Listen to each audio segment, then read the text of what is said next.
your show now, press 1. Your show is scheduled to start in 40 seconds.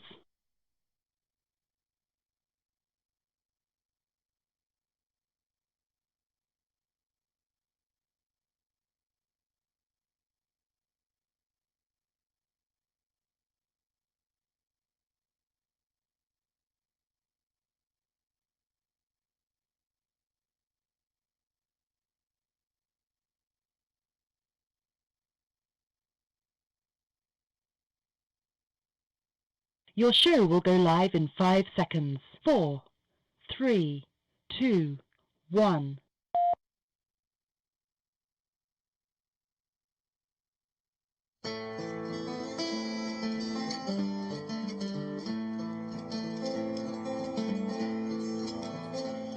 Oh, Polly, it's for your sake alone. I left my dear old father, my country, and my home. I left my dear old mother to weep and to mourn. I am a rebel soldier and far from my home. It's grape shot and musket and the cannon lumber loud. There's many a mangled body, the blanket for their shroud. There's many a mangled body left on the fields alone. I am a rebel soldier and far from my home. Okay, thanks for joining me on the show here. I'm your host, James White, and indeed, I'm a rebel soldier far from my home, and my guests can probably claim the same thing. Kind of feel a little bit out of place in this world sometimes because things are so crazy. And tell you folks, like nothing I've ever seen before. I'm not going to waste any time by bringing our guests on here. It's the usual crew here on the weekends: Dave Von Kleist, Kelli Higgins, and Jason Q. Januszewski. Let me take them all off of mute here. See if I can do my production job here like I'm supposed to. Directing anyway. And then here we go. Everybody should be Dave. Just click your mic, Dave, and you'll be off. I think you just have to hit a button, and then you're good to go. And then Dave will be with us. There he is, right there. Hello, everybody. I think I'm here now. Dave he's got the funny foot pedal thing going. Hello, everybody. Thanks for joining us today. It's great to be on the broadcast on this 30th day of January, and we're coming to you live. Now, as you can see, what's different today than the last times is they're not sitting behind me here. We're at their own places. Everybody's at their comfort of their own home. We got all that stuff connected and linked up. And here we are. We're ready to go. Great to see all you guys today. It's always good to be here. Great to be here.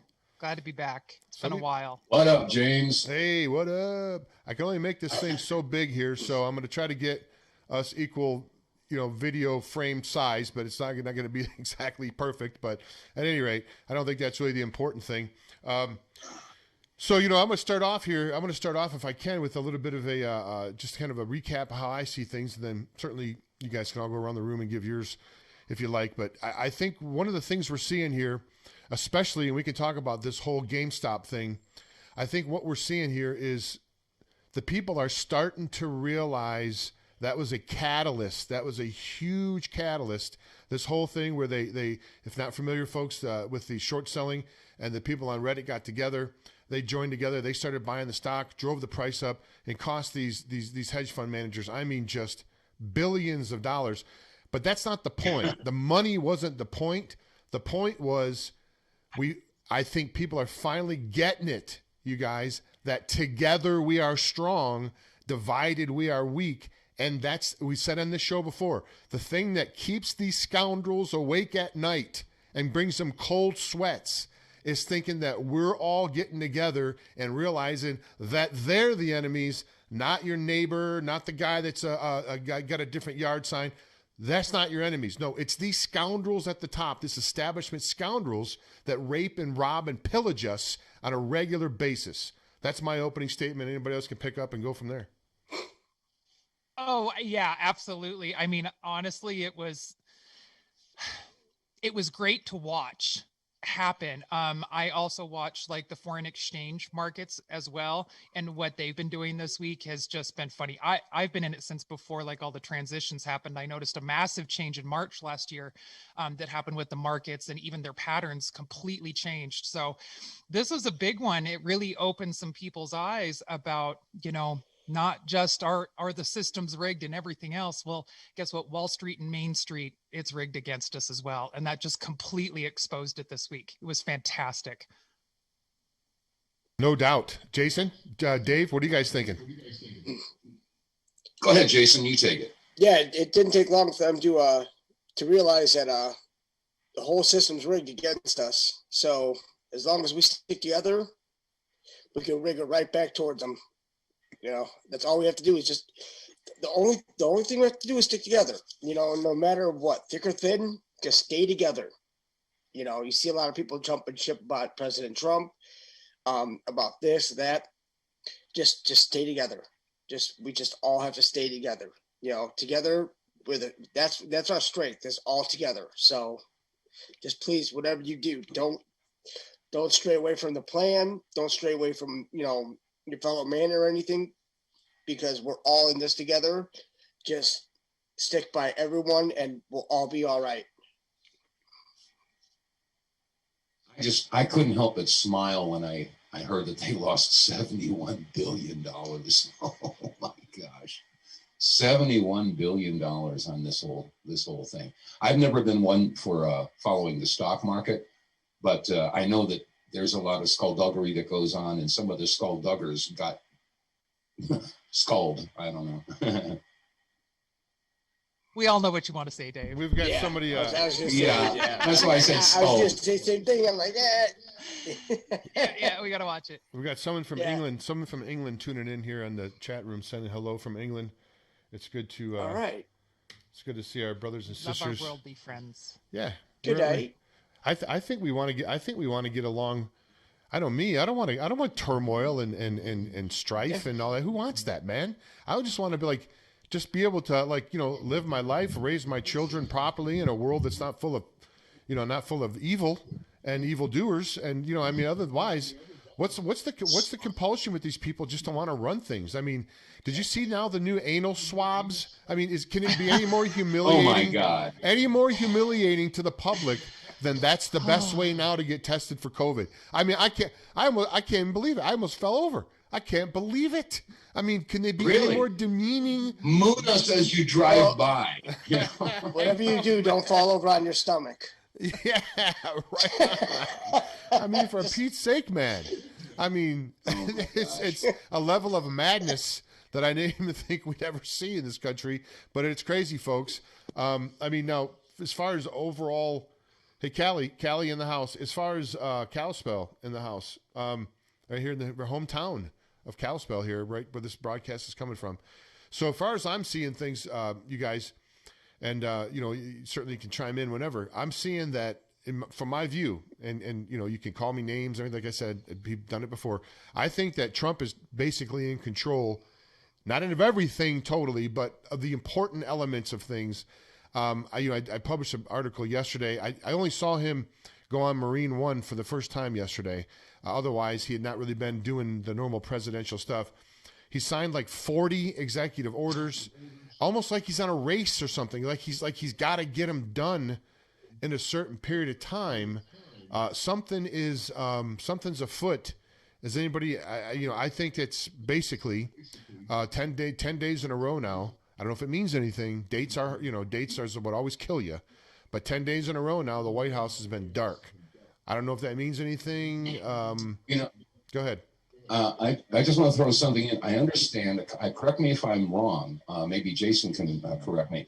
I understand that when an executive order is signed, it doesn't go into effect for 30 days. Is that correct? I don't know if I've heard that, David. That may be right. I know it takes them a few days to put it on the registry. I think they have 30 days before it actually goes into effect. So, I mean, if that's the case, he can write 100 or 1,000 executive orders. What's going to happen between now and, well, let's say, mid-February, somewhere around in there? lots of things are going to change. Well, how would that jive with them? How would that jive with, confuses me, you know, and that's one of the things I was confused about. I don't know if Dave, you and I were talking about it, Dave, or somebody else. But I was wondering, you know, if Biden doesn't have any real power, how come these, I was Ron Gibson I was talking to, how come they're laying people off on the pipeline? So, you know, they have to believe that Joe Biden is running things in some aspect. I mean, it seems like he may be running certain departments, but not the military. Is that kind of what you guys are hearing? Well, the thing is, with them laying people off on the pipeline with the union workers, because when I was in the union, I mean, they stressed Democrat, Democrat, Democrat, Democrat. You have to vote Democrat, no matter who the opposition is. Democrat, Democrat. Now, look what Democrats have done for you. You know, remember, President Trump was a Democrat before he became a Republican. You know, he's neither. He doesn't want to be on the same bird. There's two wings on the same bird. He doesn't want to be on that bird. He wants to be on a complete separate bird. You know, he wants to be on a patriotic bird. He wants to be on a bird for all Americans, for all of the world. You know, he wants what's best for humanity, because we're all in this together. No matter how we slice it or dice it, we have to stay together. When you look at the excessiveness of what Biden has done, though, take it to a smaller level. What has it done? It has shown the egregiousness of what he's done. What has that done? It has woken up the left and the Democrats to where now they're at the point where in mass droves, they regret voting for him because he lied, obviously, blatantly. He also made a statement saying that, you know, you need to get the votes because if you're just going to sit there and do executive orders, you're nothing more than a dictator. Well, he's just shown you, guess what? I'm going to be a dictator. I lied about everything. And now you're just going to have to suck it up and deal with it because that's what we do. We manipulated you to get what we wanted. And now we're in and now we're going to do what we want, you know, and that's what it all comes down to. But I love that it's waking them up because, you know, I went through something yesterday, a very long video, but it brought me back to a reality point. Everything that's happening is to be as absolutely gracious and compassionate to have people come to the realization of what the truth is without messing up their heads to make them feel that they're insane. This is a baby step process. Every little drip that keeps coming out is a baby step of getting people to wake up. And I think that this last 10 days, week and a half that he has been signing these executive orders was to do one thing. And that was to get them to realize exactly just how bad these guys really are and what they're capable of doing because they had to be shown. They couldn't be told it was going to happen. We screamed it. We screamed this is what was going to happen and nobody listened. And then it happened. And now they're seeing it and they're just waking up in droves. And I'm glad. That's what we needed them to do. I think they're realizing that being laid off from their job is a lot more harmful than mean tweets. And that's, I think, one of the reasons that people didn't like Trump is he's very mean on his tweets. Yeah, but you know what he's up against? He's up against, you know, absolute criminals. I mean, they prove themselves to be criminals. I think we've got a lot of people that are guilty of treason and trying to overthrow, you know, a sitting president. Now, you know, do I think they're going to come to justice? I certainly hope they are. I'm understanding that somebody entered somebody entered the room here that wants to get in the meeting that I'm not really sure who this is. You guys know someone named Kevin? Did you invite someone named Kevin? Anybody invite anybody named Kevin? No. Interesting. I didn't send out this link to anybody. Funny. Okay, well, I'm not going to let him in the waiting room then. Isn't that weird? That's the first time that's ever happened. Anyway, I lost my point. That thing popped up and distracted me somewhat. But I guess my thought is there's going to have to be now they're building that structure. And David, I know what I want to say. David, you sent me a message I think a couple of days ago where it looks like they were taking down that structure. Somebody else sent another video. It looks like they're building onto it. Looks like they're adding onto it. What do you guys think that structure is out there in front? I've seen people standing at the top of the structure. It was mostly news people in some other photos and videos that I've come across. Don't know what that structure is, but man, I'd like to speculate on some things, but who knows? I've seen people standing at the. You got a little extra feedback going on? No, that was my fault. I'm sorry. I opened up a page. Oh, okay. No problem. Now, Dave, we want to know what usually happens. You guys know when the pressure gets on the establishment. What do they usually do? They usually run some sort of a false flag operation or do some other thing to distract the public. This isn't the first. That's what I'm concerned about right now. Is right. We're coming up next weekend is Super Bowl 55, and I'm a bit concerned that we might see some event occur. I'm not wishing any ill will or anything like that, but I've been talking to several friends of mine, and they were saying, the deep state needs a false flag right about now. They really need something to distract people away and create a national emergency. So, I'm really fearful of that possibility. Hopefully, the military will be able to snuff that thing out before it happens. Really, it's the 55th Super Bowl? Yep. I never even paid attention to Super that. Bowl 55. It's going to be the Tampa Bay Buccaneers versus the Kansas City Chiefs. Oh my God, a match made in heaven. It's Mahomes versus Brady. Don't miss it. We've got a hello to Texas. We've got Windsor here. I'm assuming that's Windsor, Ontario. We've got Michigan here in the house, and who else we have here? Of course, we said Kalispell. Appreciate everybody tuning in here on the show. Okay, so let's do it. Let's do, if we can here, let's do a recap of where we stand right now. I certainly can go first. What I'm thinking is we're in a process right now. I think you guys brought it up earlier. It was aptly put that I think we're in a point where we have to wake up the normies, I guess, in a sense, or people that really haven't been red pilled, to use a term, the Matrix term. I think that's what this time is right here, is to get them awake and aware of what's going on.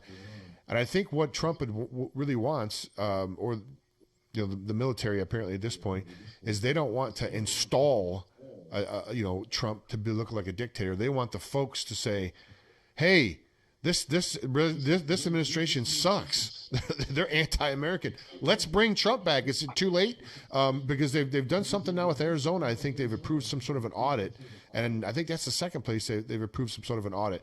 So I don't know if they can go back after this whole thing's happened, and if they find out there was voter fraud, does that spark a new election or anything? Do you guys know anything about that? I really don't know. Kind of crazy. The Insurrection Act has already been installed. That's what I understand. The military, we're already dealing with martial law. Whether you've been physically told by your news station or not, if you don't understand, go look. There's data points there. I truly believe the military already has the proof about the election, and that's why they're going through what they're going through right now, so that they can take what they need to do it the proper way, and then show the people what election fraud happened. And then once it's shown, like in its true essence, Biden's sure as heck not going to be in there once they show people all of the fraud that was done. If nobody was paying attention through the different hearings that Rudy and Jenna Ellis and Sidney Powell and everybody that was putting out, if you weren't watching those things, you're not going to see it anywhere else. And that's okay. But even those things didn't show everything. I have come across information that shows that they have exactly timestamp the machine that it was done with, who was operating the machine at the time, and what was changed. So they have every single data point on the whole thing. And if you have that, and it just hasn't been exposed to the massive populace because it's just not time yet, well, those people that were trying to still, come to the grasp of understanding of what's going on, we have to have some compassion there. We have to realize some of these people weren't ready yet. They weren't physically ready. They weren't mentally ready. This is a very difficult process. Some of us woke up really quickly, went through the traumas of understanding everything, and were able to come to grips with it. But not everybody has that same kind of mindset or that capacity that I do to deal with that. And we have to be compassionate to that. And that's something everybody has to remember in this process. As much as you, me, Dave, and James, as much as we want this whole thing to flip, it be exposed, we're ready for it, there are still millions that aren't. And we got to get there, and we'll get there. I want to jump in there for a second, Kelly. I want to underline what you were just saying. Somehow we've got to get through to these masses and help them to wake up and help them to understand that they've been flat out lied to, gaslighted, they've been manipulated, all of the above. And that's one of the things, I've set this up a little bit earlier with James, and I don't know if you want to get into that right now, but one of the things that didn't just light a fire under my butt, but stuck a stick of dynamite up there, was the Oklahoma City bombing. That's when I started my talk radio career on WATR in Waterbury. And that was 26 years ago now. And the blatant manipulation, complete fabrication of what was going on then was pushed onto the American people, but the American people didn't know what really happened in Oklahoma City. And if you knew the truth versus what they showed you, you'd see how, if they did this 26 years ago, imagine all the events that we've had to deal with since then that were all fabrications. And we have to convince the American people, especially the left, the liberals, that they're getting their information from the networks who are just flat out lying to them. I mean, just making stuff up. It's a total fantasy. It's a movie. Oh, and by the way, Trish texted on Facebook and she said, yeah, it is 30 days. So we're on that. Well, and Dave, we can't convince them though. It's not about convincing. I mean, we can show all the data points that we want. What's going to happen is there's going to be one data point that resonates with them, that personally affects them. And I think a lot of these executive orders finally started to do that. It started to actually affect them in a negative way, in a fashion that they didn't think was coming. And that's what's starting to wake them up. And that's an unfortunate piece of this. Unless it has something that personally resonates you or affects you, you can be completely oblivious to it. But once it affects you, then you have that emotional involvement, and that emotional involvement is what will bring that around. I can't convince anyone. Free will. Do you do the board thing, Jason? Do you do the things on the board? Do you ever go on any of those the boards, the chat boards, like the chans and stuff like that? I don't really go on there very much. But that right there, from my understanding, is that that brought people together. That whole GameStop thing, it brought liberals and conservatives together, because frankly, the gaming community goes across all party lines. I mean, there's gamers in all, they're libertarians, and it doesn't matter. And that they sort of, what you said, Kelly, the executive orders, and with this GameStop thing, I think this is just one more event that's kind of really bringing people together. Although it looks chaotic, order out of chaos, right? Isn't that their motto? It's going to create unity, because now they're seeing and reflecting and having the same issues that we've been screaming about. So now it's bringing us together. We all have the same problem. It's up here. We got to get rid of that. Yeah. But this is just getting them to realize about the problem, so they can, so that veil the curtain's a little bit more open. The veil's a little bit more dropped. And as more things come out, it's going to start clicking just more and more. But this was like, hey, we cracked the curtain. Do you see what's back here? It did that. And that's what we needed it to do. Well, why the curtain's open, that's a good segue. Why the curtain's open, you guys want to look back into to the Oklahoma City bombing and investigate that a little bit more. We've got some videos ready to get. I wanted to use that as an example. And again, I'm reaching out to the liberals, the left-wingers out there that unfortunately have been so miserably misled. And like I said, it's been going on for a long time. And I sent James a couple of clips. And I'm using this as an example. And again, this is something that really fired me up, because while the rest of the country was being force-fed O.J. Simpson updates every 15 minutes, I was doing my radio show saying, well, hey, folks, welcome to No J Radio. If you want an O.J. update, turn the dial. I don't want your listenership. We had 187 people who were killed in Oklahoma City, and nobody wants to talk about what happened. So I tell you what, Jim, hey, guys, I don't need to commandeer this, but I think this is a very important point that needs to be made for all the folks who just don't understand how bad the manipulation and propaganda is. It's refined, it's pharmaceutical grade, it's absolutely pure BS. So anyway, Jim, if you'll play the clip that was from ABC, as it was sort of like a reminder of what happened on April 19th in Oklahoma City. just a couple seconds of that, and then I'll show you what really happened. Yeah, I'll just play it. I'll play about a minute of it because I think it's not very long. Yeah, you'll get the idea. There we go. When they start telling you who did it. Major explosion in Oklahoma City in a federal building. The devastation was hard to comprehend. 168 killed, 680 injured, and another 324 buildings damaged or destroyed. Until 9/11, it was the deadliest terror attack in U.S. history, this time committed by Americans. Anti-government extremist Timothy McVeigh executed for the crime, and Terry Nichols still serving a life sentence. Makes me... Okay, you got that? You got that? P.J. Allen's Okay, entire life has been injured. Okay, you got that? They said it was Timothy McVeigh and Terry Nichols. They were extremist right-wing terrorists, and they were trying to push everything on militias and patriots and all this other stuff. And they said it was a truck bomb, okay? And you may have noticed in the footage, the flyover, there was no crater in that.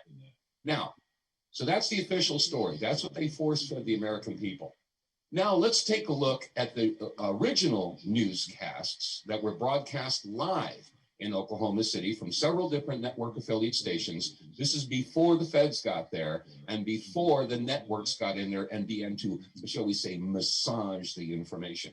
Now you get to see what really happened. You want to play that montage there, James? Yeah, it should start up here when I hit this button here. Let's hope it's loaded right. Oklahoma County Bomb Squad, it's their bomb disposal unit, essentially is what it is, and it is what they would use to, if the report that we gave you just a few moments ago turns out to be correct, that they have found a second explosive device of some kind inside this building, they'll back that trailer down there, and the bomb squad folks will go in, and they will use that trailer. You see the bucket on the back there, sort of, this is how they would transport the explosive device away from this populated area to try to do something with it. Now confirmed through federal authorities that a second bomb has been found inside that federal building in Oklahoma City. It was an explosion at 9 o'clock this morning that did that damage you're looking at right there, blowing off the entire north face of that building. Again, you're looking at the north face there. A second bomb was found on the east side of that building. A bomb squad is on the scene. That second bomb has not exploded. We don't know quite the status yet, if they've managed to defuse it, but it has been confirmed that a second bomb was found on the east side of that building. I just took a look down the street at the Morrow building again. I see another bomb truck going, so apparently they're going to try to get out that third bomb that's been talked about. Still a lot of activity around the Morrow building. Security concerns that another one still might go off. That's what everybody's worried about. At the present time, the medical teams downtown are unable to get into the wreckage to retrieve more of the injured because of the presence of other bombs in the area. I've been told by the police department that just as soon as those bombs are defused, they will permit the medical teams to enter. Just for a second, we want to update our audience that the Justice Department is reporting that a second explosive device has been found in the A.P. Murrah building in downtown Oklahoma City. Mike, you're still with us, aren't you? Yes, I am, and I might tell you in addition to that, that in fact what we were told at the scene a few minutes ago was that in fact 2 different explosive devices were found in addition to the one that went off. So a total of 3, A total of 3, and of course then there was mass confusion whenever there were hundreds of spectators in the area, and when they heard that there were other bombs in the building, people were running from the area in the opposite direction as fast as they could. Utter devastation that one explosion caused, because here's now what we are starting to learn about the succession, or what someone obviously hoped would be a succession of explosions. The first bomb that was in the federal building did go off. It did the damage that you see right there. The second explosive was found and diffused. The third explosive that was found, and they are working on right now as we speak, I understand, both the second and third explosives, if you can imagine this, were larger than the first. So try to imagine I think we have the general threefold gist of the happening, idea. I don't want to use what we've already seen there. It is just incredible to think. All right, now I want to underline how important this is. The networks told you it was a truck bomb. They told you it was Timothy McVeigh and Terry Nichols. Now you just heard what the live broadcasts were, and there was no mention of a truck bomb, none. They found a second bomb. They found a third bomb. They identified it as a very sophisticated device, and that the second and third bombs were bigger than the first. Now, This is so important that people have to understand that this is standard operating procedure now with the mainstream media. They have been manipulating everybody for decades. And to make it, to add insult to injury, those video clips that you just watched of the original broadcasts, they were posted on YouTube. As a matter of fact, I had a copy of them on a hard drive, and I noticed that it had disappeared some time ago. So I uploaded it again. And guess what? It's been taken down again because they said it was, what was it? It was, Jim, you went to look it up. It said that it was violating community standards. Oh, it was hate speech. That's what it was. Hate speech. So what that means is they're probably going to take this video down. So we need to back. This is already being recorded right now. So folks, if this comes down, look for it on Rumble. But you see, if they take it down, they're taking down newscasts. They're taking down history. This is what history revisionism is all about. Exactly. This is desperately important. The networks have got to stop. They've got to be taken over. They have to have this power wrestled from their hands, because that's one of the biggest obstacles we have right now with is overcoming the brainwashing that has been deliberately done to the overwhelming majority of the American people who just don't know how to think outside the box. So I wanted to point that out, especially to the left, especially to the liberals, because that's where they're getting their information. Garbage in, garbage out. If your opinion is based on misinformation, disinformation, or lies, your opinion is an extension of those lies, and you're living a lie. Open up your eyes, wake up, and look at the other side of the coin, for the love of God, because we don't want to do any harm to anybody. I don't want to see this country fall into civil war between reds and blues. And that's what the powers that be want. So, I needed to get that out there because we are being lied to on everything, absolutely everything from the mainstream media. So that's my 2 cents, my little bit of a rant. I'm curious. I was watching you, Jason. Have you seen those video clips before? What's your impression? My impression is it all stems around one name, Clinton. Have you ever noticed that? Yeah. Everything runs around Clinton. But the one thing that really disgusted me was where they found the fourth bomb. Was where they found it all around the whole daycare center underneath in the basement. How they found all the explosives around all the daycare center in the basement. They found it, so much, just knowing that could have gone off with children in there, that's utterly that makes me want to just vomit. It's just so disgusting. They don't care. Well, you see, the thing that kills me is the fact that, first of all, you got a perpetrator. Somebody did this. And second of all, and this makes things worse, the media came in and covered for them. So there has to be a connection between the media moguls and the people who are pulling off these terrorist acts. Department of Justice. That's why we have to say goodbye to CBS, NBC, ABC, MSNBC, CNN, Fox, Newsmax. Goodbye, all of you, out the window, all of you. I think OAN is probably the only network that's out there that has any semblance of credibility whatsoever. Right Side Broadcasting is pretty good. I like Right Side Broadcasting. They do a pretty good job. Actually. And Liberty Northwest News, Northwest Liberty News. Yeah, there you go. Yeah, well, that's one of the things I think that we need to be mindful of right now is a false flag. Because if you remember back then in 1996 or 95, when they blew up that the Murrah building, if you guys remember, the militia movement was really gaining steam. People were really they were doing, they showed videos, of course, like they do with QAnon when they tried to discredit them. They showed videos of people out in the woods doing exercises and perfectly normal stuff. It's not like they were breaking any laws or anything at all. There's nothing wrong, no law against getting out in the woods together and paintballing with your friends and doing wargaming and stuff. So what? But of course they were demonized, and I think the militia movement was getting so, especially the Michigan militia where I was from, because I was from Michigan when that went on over there. I was living in Michigan. The militia, the Montana Freemen. The Montana Freemen, exactly. So they had to put back in the late 80s. Grip on that. They had to cut that off because they couldn't, and then you couldn't even mention the word militia for like 20 years after Oklahoma City, or you were considered a an anti-American whatever. Kelly, any thoughts? Haven't heard from you in a while, dear. You all right? Well, the old story goes, it's the winners that write the history. Yeah, indeed. Yeah, so we got to look at That's that. going to change. Who's been king shit on Turd Mountain for a long time? Let's just look at it. I'm leaving that one alone. When you look at that stuff and you look at how history's been written, it's been manipulated, of course, for us to have a feeling and an understanding that it went a certain way because that's what they wanted us to feel, the way that it went. And, in regards to what Jason and stuff was talking about with the kids, they know, and we know, what is the one trigger for all of humanity. It's a love of children. And when you realize that the root of the evil on this is also around the children, that's when it clicks.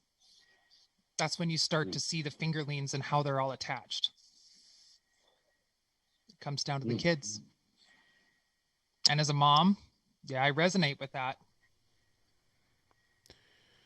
Well, of course, the big question is, is society ready for that information? I mean, this is just from the stuff that I have learned just from speaking with people and the many parents and people I've talked to that's involved in, that have been involved in that whole trafficking thing. Some of the stuff that goes on is just like, I don't even want to repeat it on the radio here. I wouldn't even repeat it.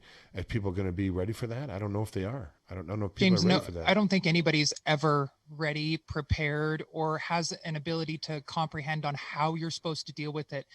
But once you face it and you see it, you can process it and understand it, and you can try and do something to try and correct it. And even if all it is speaking your words of truth regarding it, that's you doing your part. Even if it's that small. If you can get your hands in, like, Underground Operation Railroad, if you can get your hands-on involvement on something like that, fantastic. I don't have the ability to do that. But what I do have is I have a voice. And I can scream and shout and show proof and do everything that I can. But once you can see, nobody's going to be able to process it. Every person's going to process it differently as well. Every person is different. Some people have had direct ties to situations like this that they have been holding underneath and avoiding those feelings. Well, those feelings are going to come to the surface. And some people are going to have to face some things that they have been avoiding for a long time. And that's okay. There are people here that are here to help you get through that, and just understand you absolutely can reach out, and it's going to be compassionate. And, I would sit down and talk with anybody that's going through this. I have friends that have gone through it as well. And what's coming out today is bringing up a lot of things from past lives, from our past, when we were young, that is coming to the surface, and we're now having to deal with some of those emotional things now. And that's okay, because if you can deal with it, you can try and move beyond it. But you can't tell anyone how to deal with something like this. But everyone has to realize it's been happening. We can't avoid it. You can't say there's no proof, nothing like that is really happening. It can't be that severe. It can't be as bad as what you're expressing it really is. Well, it can, and it can be worse. I really feel like even what I've been exposed to, which is some pretty gnarly stuff, I think there are things out there that are worse that have occurred. Am I prepared to deal with it? Not in the least. Am I going to have to? Probably. But I know I'll make it through. Because it's not just me dealing with it, it's all of us that will deal with it, and we'll help each other through it. Well, I want to shout out to South Carolina, looks like West Virginia, Cleveland, Ohio. Yeah, we appreciate all those. We got listeners all over the world. It's very got folks listening from London, from let me see, I'm scrolling down here. People from North Carolina, people in Missouri. I'll get somebody here from I can't recognize the flag. It looks like Palestine. I don't know. We got people all over the world listening. Hey, folks. Well, you know what gets me, folks, is You've seen the stories of when the floods hit the towns and everybody from the town comes together. It doesn't matter what race, color, creed they are, where they go to church. They all get together. They sandbag. They help people, move furniture or, flooded furniture, burn down, however. Everybody gets together in the community almost every time, and they come together and they solve the problem. How come that part of us, our humanity, is not highlighted? It's always the burning buildings down. It's smashing windows. It's pulling people out of cars and beating them in the head.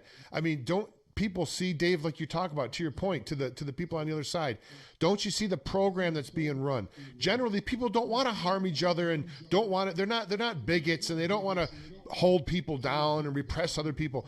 No, generally speaking, people just want to be left alone and like, yeah, you know what? If you work hard and do well, good for you, because I'm going to work hard on my side too. So, I mean, why don't we ever see that? Why don't we ever see all this community that comes together? We only see the strife and the division. And I tell you, it really angers me. It really angers me that we can't.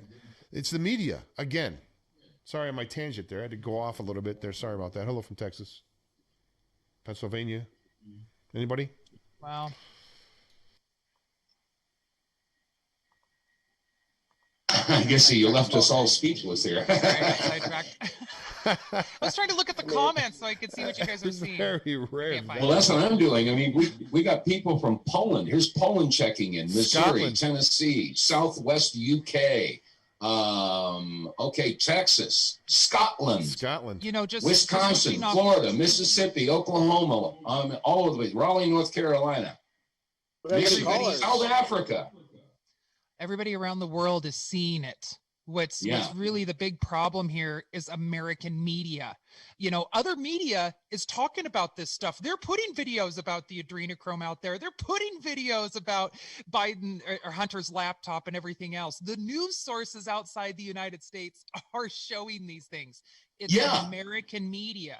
And that's what is so difficult for people to understand, is that it's our internal media system that is corrupting us, that's not allowing everybody to see it because they're not looking outside. But let me tell you, the world is awakened. And I'm thankful for it. Indeed, Jason, you're on Let's just get the rest on board. You're on a lot of different shows here: Alabama, Oregon, Arizona. Jason, you're on a lot of shows. I think you were on with Nick Vindeman here not very long ago. Is that his name? Nick Vindeman? Is that what it is? Yes. Nick, what's the feel you're getting from the other people that you're on their shows as well? I mean, is that the same sentiment you're getting from them and from their audience? Is that the awakening is occurring? Because it's probably a little bit different audience. His audience is probably different than mine, and I mean, across all spectrums, it seems like they're waking up. Is that what you're getting as well? In fact, I don't see any difference in any of the audiences. I mean, everybody's waking up. Everybody wants peace. Everybody wants light, love, light, everything. I mean, they want the same things we do. And that's the best part about it, is that we all are coming together. And I'm very impressed with it. Very impressed. Because no matter which show there is, it's all the same people. It's not the same exact people, but people want the same thing. They all want peace. They all want to come together. Nobody wants to be spread apart or anything like that. Everybody, it's like you said, the media is the crux of everything. The media is to blame for all of this. Yes. And they all need to be doing hard time. Yes. Every bit of it, it's all the media. Once we get rid of the media, you will not believe that it'll be like night and day. That's from dark to light right there. Mm-hmm. Once they get rid of the media, boop, it'll be a nice flip.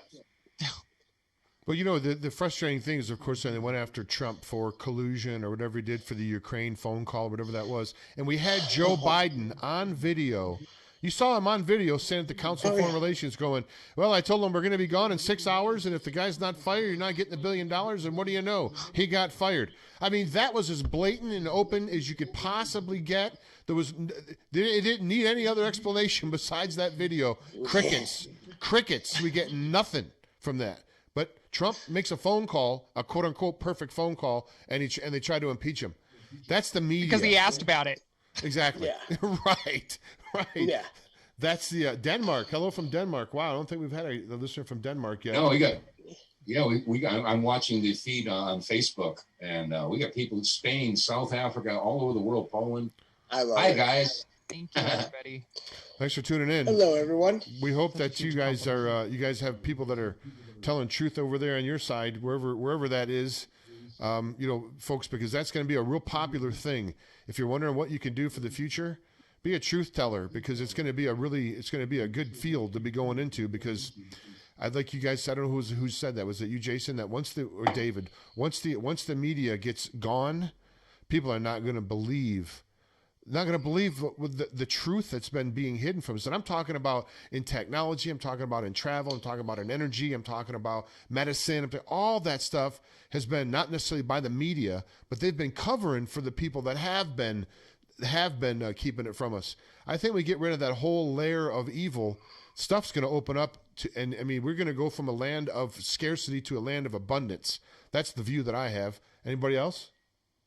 They say that if it sounds too good to be true, it usually is. And what we're talking about happening right now is just an explosion, a change in the direction of humanity. I mean, we all know that there are things like Tesla technology that have been suppressed.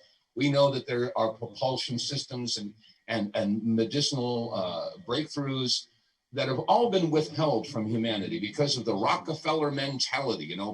Competition is sin. So they have to do away with all of these other things because they're not profitable. That light bulb that never burns out. They don't want that on the market. Well, you know what? That mentality is going away. All the world's wealth that has been plundered for generations, indeed for centuries, by the multinational international bankers, by the Vatican, and by the royal palace. What if all that wealth, those trillions, hundreds of trillions of dollars, is recovered and redispersed out to the rest of the world, along with releasing all the technology? This sounds too good to be true, but this is where this is heading, folks. It has to go this way. Otherwise, humanity will not survive. We can't survive as a species or even survive as a planet if these monsters are left in charge. That's what this battle is all about. This is not about right versus left, conservative, liberal. This is good versus evil. The line is drawn. And this battle is of epic proportions, because what happens in the next few weeks, not months, but weeks, is going to determine the fate of humanity. That's how serious this is. There's no turning back from here. I had a caller, follow up on that point, Dave. I had a caller on the show yesterday. Ron Gibson was on the line, and the caller asked, hey, if we do this whole reset, are people that have their retirement savings, are they still going to be covered? Are they going to be food stamps, and people that are on state aid and people that are on retirement and Social Security, is that going to count for them? And I said, I brought up the point. I said, if they would just return all the tax money and the fines, everything that they've stolen from us in our lifetimes and given it back to the people, we wouldn't have to have these social programs, because people would actually have the money that they've been robbed from for our whole lives. They've been robbing us, man. I mean, it's been since birth, since the birth certificate. I think if they give everybody the money back that they've stolen from them, we won't need all these social programs, and people will be more accountable for themselves, and we won't have that oppressive tax system, which is crushing people, right? We won't have the fine system. We won't have all that layer of bureaucracy that is designed to keep us down and keep us impoverished, because when we're impoverished, we have to depend upon them, and that gives them power. I mean, I think that's all coming to the surface, you guys. A lot of it. Yeah, I saw a funny, meme the other day. It was J.D. Rockefeller, and he's a tax farmer, and we are a seed of the tax farm. It's essentially what it is. He's just farming us for our money. All of them are, not just him. Yeah. Obviously. Well, that's because we're all commodities. We got that birth certificate that makes us a commodity. They trade that on the market. Yeah. Oh, that is absolutely true. The full faith and credit of the United States is us. That is absolutely true.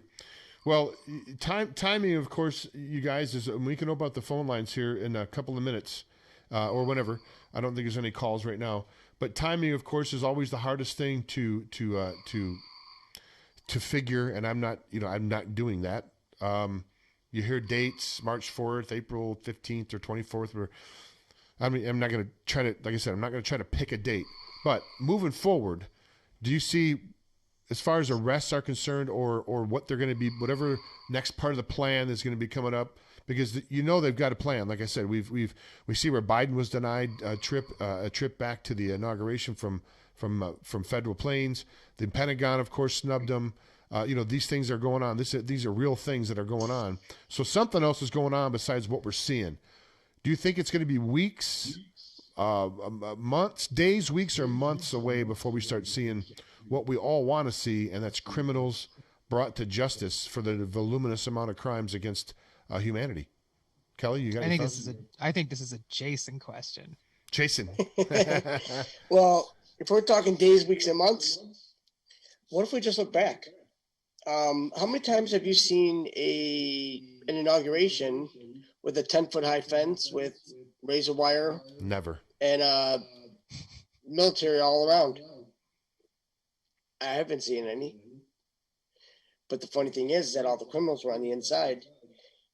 And then you look at how they, the song "Amazing Grace" was sung. You only hear that at funerals.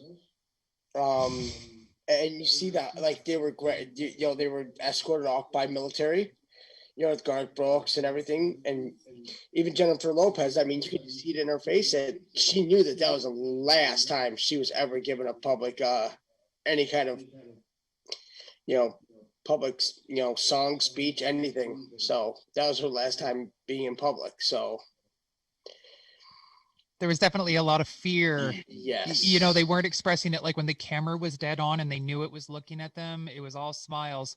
But man, those other cameras that were like panning, and you could just see they were all very uncomfortable with the situation they were in. But you got a handler, you got to show up when the handler says show up.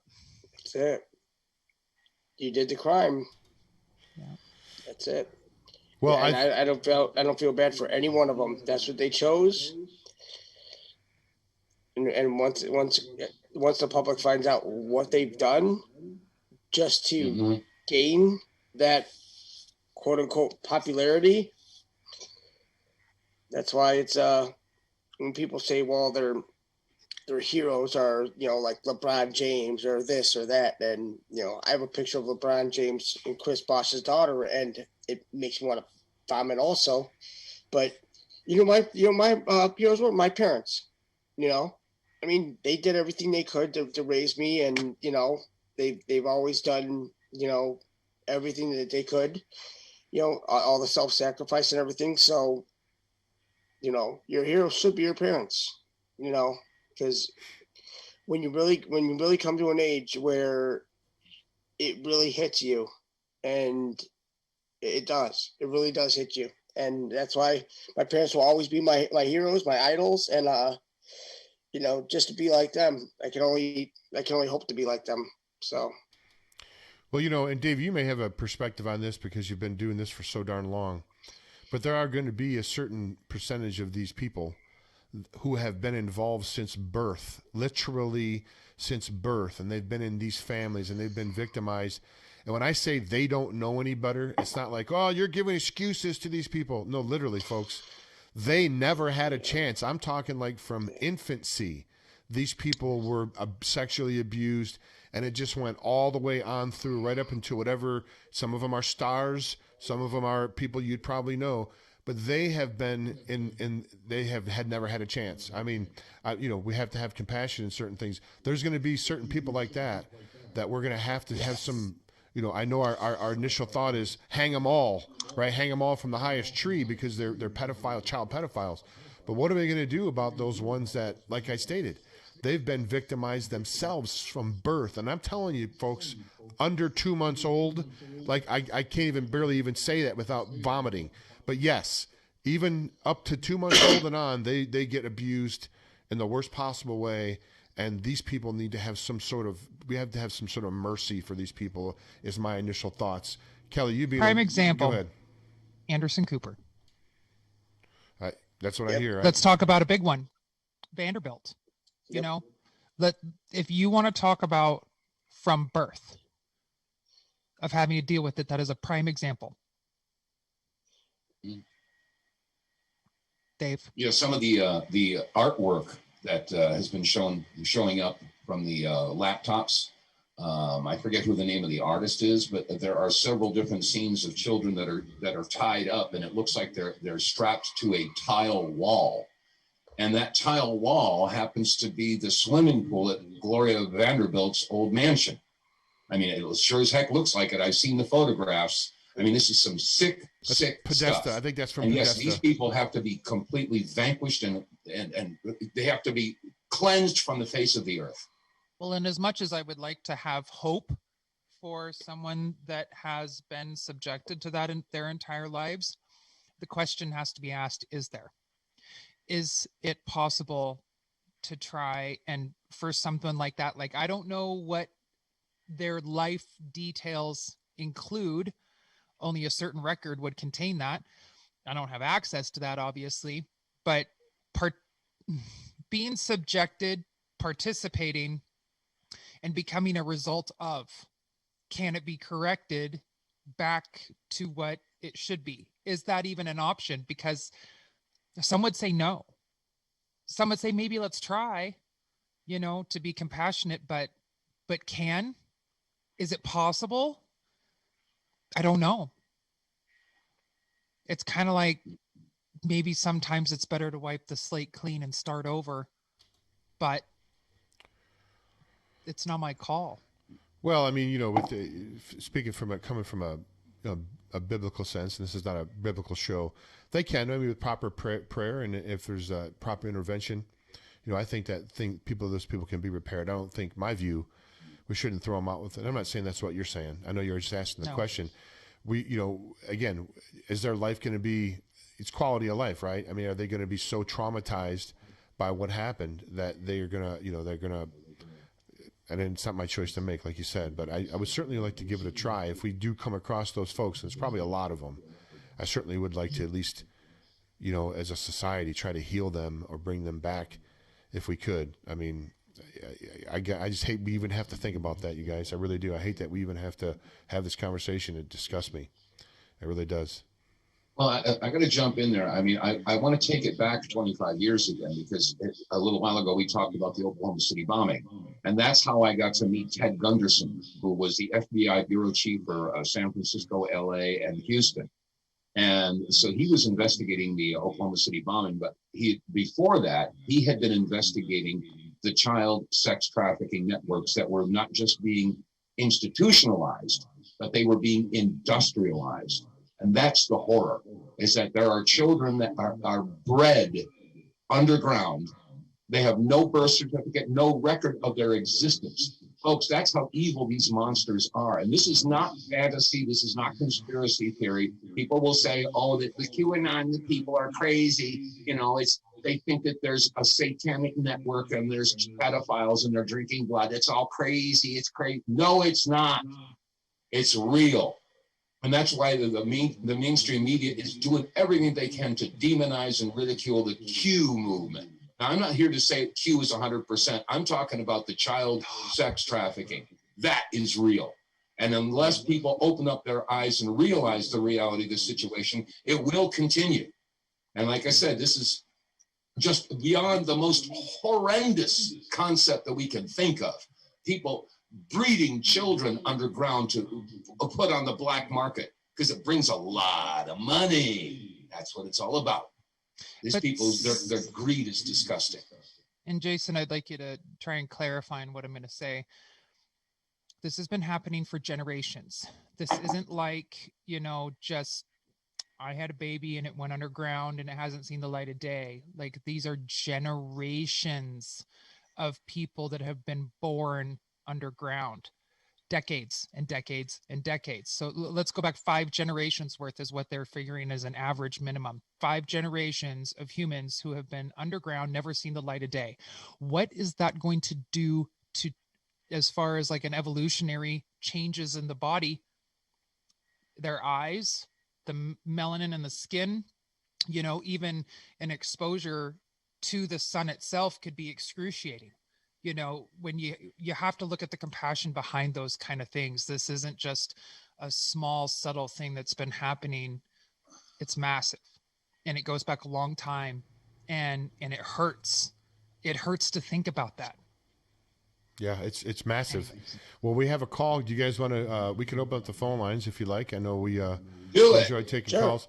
Okay, so there's already one caller on the line. 515-602-9732. It's 515-602-9732. You can see the number right there on the screen. The only real rules of the phone line are really don't. You can have to agree with us. That's no problem. You can disagree. Just don't be abusive, and don't use vulgarity. Other than that, we're, I think, pretty good to go. So we have a call here, 719 area code. I'm going to try to bring up the area code. I've been bringing up the area code. I didn't do it this time, but the area code thing where I can actually find out what people's area codes are. But I'll do that for the next call. So this call right now, 719. Please state your first name and where you're calling from. You're live on the air. Hi, this is Informed Consent. I'm calling from Colorado. Hello, Informed Consent from Colorado. Thanks for calling in. I think that one of the greatest crimes against humanity is to take a child away from his mother. To take a child from the mother is abhorrent. The courts, the family court system, the agents who work in the courts, the agencies who profit from the family court system, the CPS organization, the institutions in the bar, the lawyers, the commissioners, the judges, the police, they are all complicit. I witnessed my husband molesting my 3 sons. And when I reported this to all the proper authorities, I was targeted. I was defamed. I was slandered. I was attacked. And my own family turned against me and testified against me in court. My own mother, my own brother, because they are Catholic in their blood and they are ashamed of me for trying to get help after years of witnessing horrific child abuse. I have been traumatized as a woman, as a mother. My children have been abused. And the re-victimization that this court system has done to my family is a crime against humanity, and they must serve for their crimes. They will serve in eternity. And I have to trust in God because I have no money to fight in this disgusting court. I have nothing to fight with. And God is my witness. My children have been sexually abused. My children have been physically abused. My children have been emotionally and psychologically abused. And it is because of this system. And my husband is considered a man of God. And he will suffer for his crime. And I will never shut up. I will never shut my mouth and die because I know the truth, and the truth will set me free. Thank you for letting me speak. Goodbye. Well, God, my dear. That was a quite a way to kick off the calls. I have to tell you, folks, this Critical Disclosure radio show originally was started for CPS and Family Court, and it is as bad as she says. It's a national tragedy. It's a national tragedy, and I've been screaming from the rooftops for 2 years or more, and had hundreds of parents on the show trying to get. I talk to parents like that all the time, guys. I mean, I really do. I know it's this is the horror that people are living with, and they've been living with for years and years and years. And you folks out there that have been denying this and saying it's conspiracy theory, or I don't want to hear it, or I don't believe you, you're going to be held responsible too. You absolutely will. Silence is consent. If you hold on to your tongue in this type of injustice, this type of inhumanity, this abhorrent, I can't even find the word. There is no word to describe that type of evil. And if you're going to remain silent and allow this stuff to go on, you're part of it. If you become aware of a lie and you do nothing to expose the lie, you become part of the lie. I will stand in the light. And I hope that every single one of you out there will finally understand how important that is. And I mean that to the left and the liberals and those deniers out there too. Please, for the love of God, for the love of humanity, wake up. Well, we're praying for you. We're praying for you, listener. And it's a tragedy. First of all, go ahead, Kelly. Caller, thank you for calling in. Second, sorry the tears are here. Thirdly, continue to stay strong. You're not alone. You are supported by all of us. If you ever need to reach out and just talk to another woman, that's what I'm here for. But don't stop fighting. Ever. Ever. It doesn't matter what anybody thinks about another person or says. What matters is that you're standing in your truth, and I commend you for staying as strong and behind your conviction as you have. So thank you. Okay. We've got some texts coming in here. Some Erica writes in. She says she's worked in the CPS office. She's a social worker, and it doesn't go on in all CPS offices. No, that's not what we're saying. Right. But the statistics show that 800,000 approximately children go missing from the CPS systems, from the Child Protective Services. And like I said, it's out of, oh, I'm sorry, no, there's 800,000 children that go missing from the United States. And they're saying that 60% of them are somehow connected to CPS. I'm sorry, I almost got that wrong. How does one, I think it was a foster care system, if I'm correct. It was like one office lost 15,000 children in a year. How does that happen? That's egregious. It's over the top. Well, it's blatant disregard. It's intentional. I did a video. You can find that on Northwest Liberty News, where it was in 2017. There were 18,000 children that went missing from foster care in 1 year. 18,000. And just, see, I was low. I try and be a little bit conservative on my numbers. Just gone. Okay, well, Yuma, Arizona. We have Yuma, Arizona on the line here. Let's bring on Yuma and see what Yuma has to say. Yuma, Arizona, thanks so much for calling into the broadcast. Please state your first name. Hi, Jim. This is Cheryl Beck. Hi, Cheryl Beck. How are you, Cheryl? Cheryl's been on my show before. Cheryl's talk to Cheryl. She's a friend of mine. Thanks for calling in, Cheryl. I appreciate it. Hi. Yeah, I'm actually up in the highlands north of Prescott, Arizona, and we're full of snow right now. I thought I would speak to the question of the redemption of the bloodline SRA programmed people. You have to look at this as not just a programming problem, but a spiritual problem too. In the bloodlines, there are certain set ages where you are given a clear choice as to if you're going to continue in the family or if you want to be free. Some families, that's age 29. Some families, it's 39 that I know of personally. Of course, the freedom choice is usually a choice of choosing death. Very few of us actually get free before then like I did. However, people in the chat are asking if med beds would fix these people.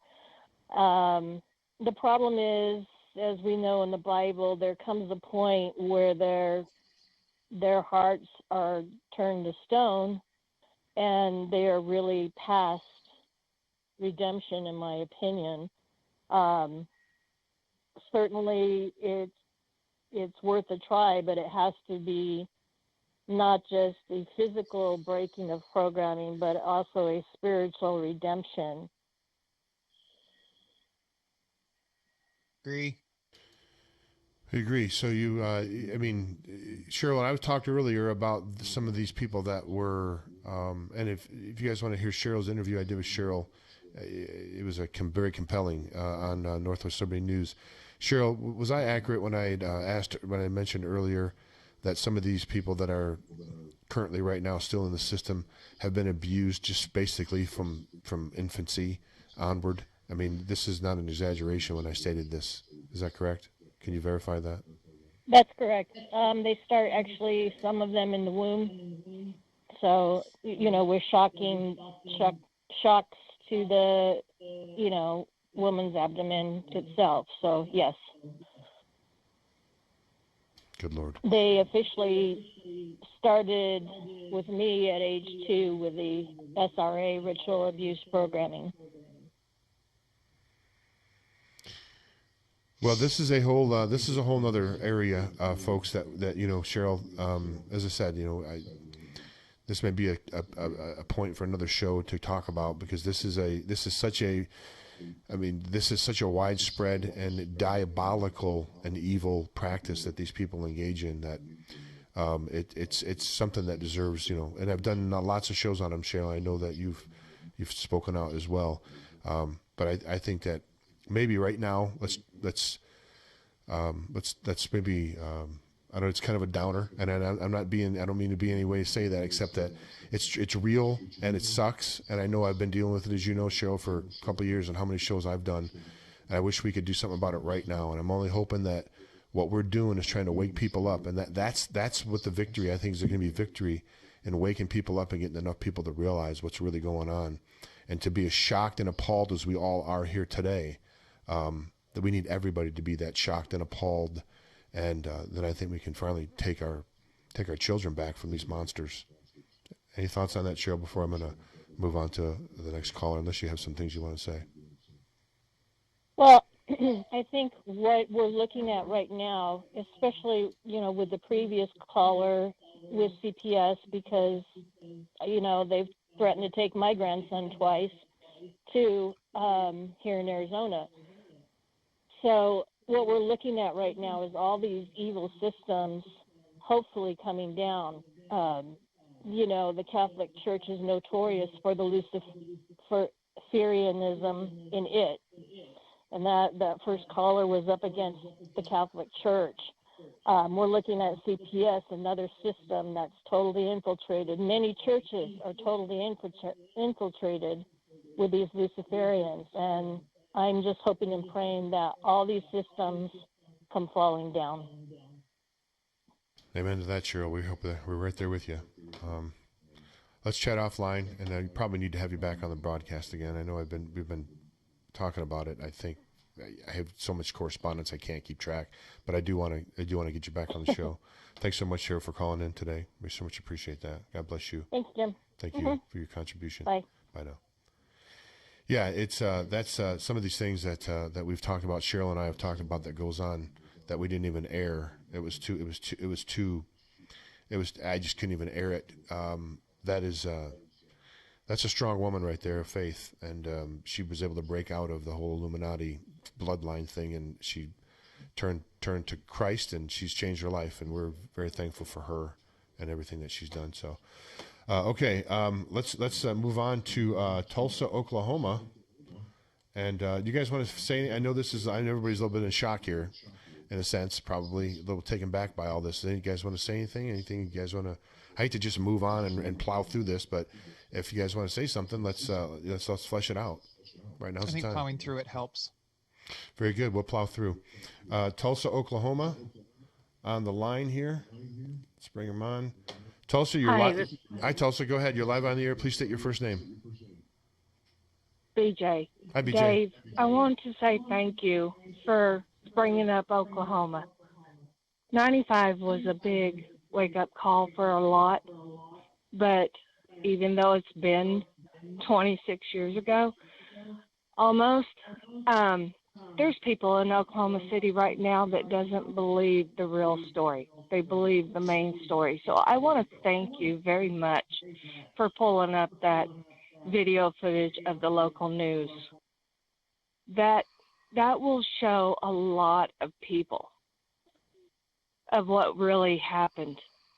Because when you go and look, if you remember, Dave, the mainstream news just constantly put that picture out of that firefighter with that baby girl. That was their photo op for their story, not the truth, not what really happened. And thank God for Ted Gunderson and Chip. I don't know what I could have done without not knowing those two men. And for informed consent, there's a man named Ken Scott. He's got a YouTube channel that is called John Doe. He doesn't last very long. They knock him down and he starts back up again.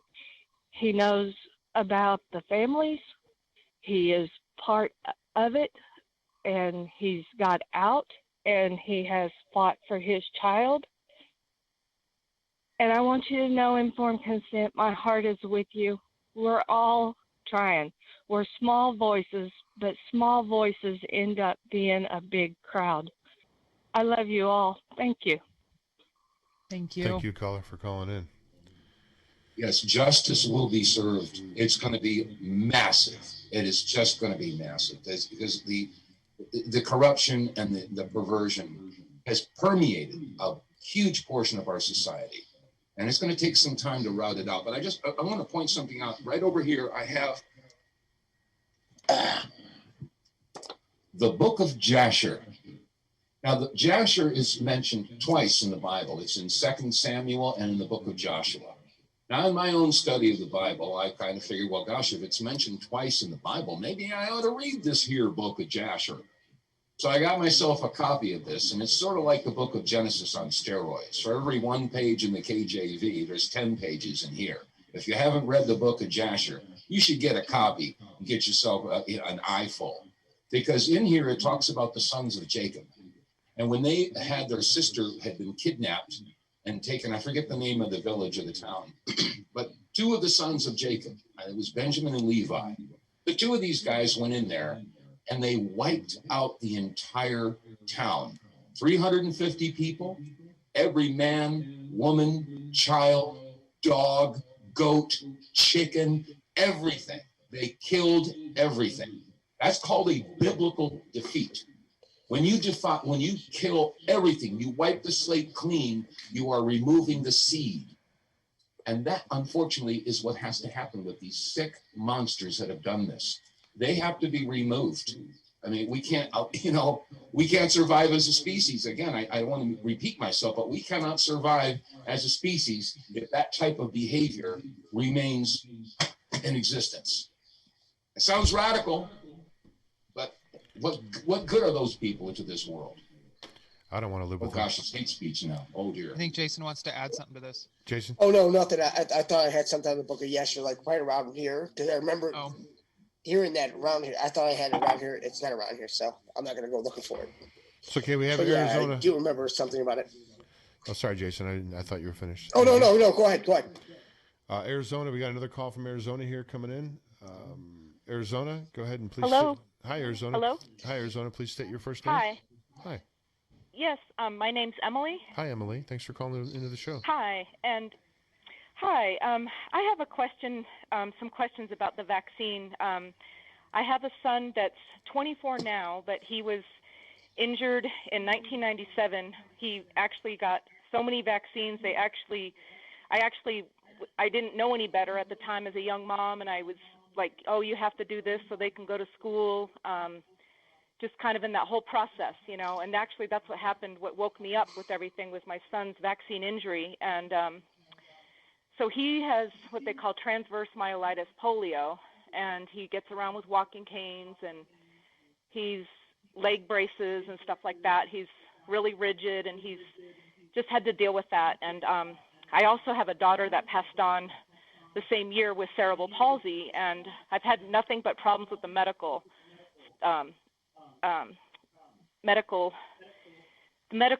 what do you want to call it, establishment, all of it. It's just Mafia. horrible.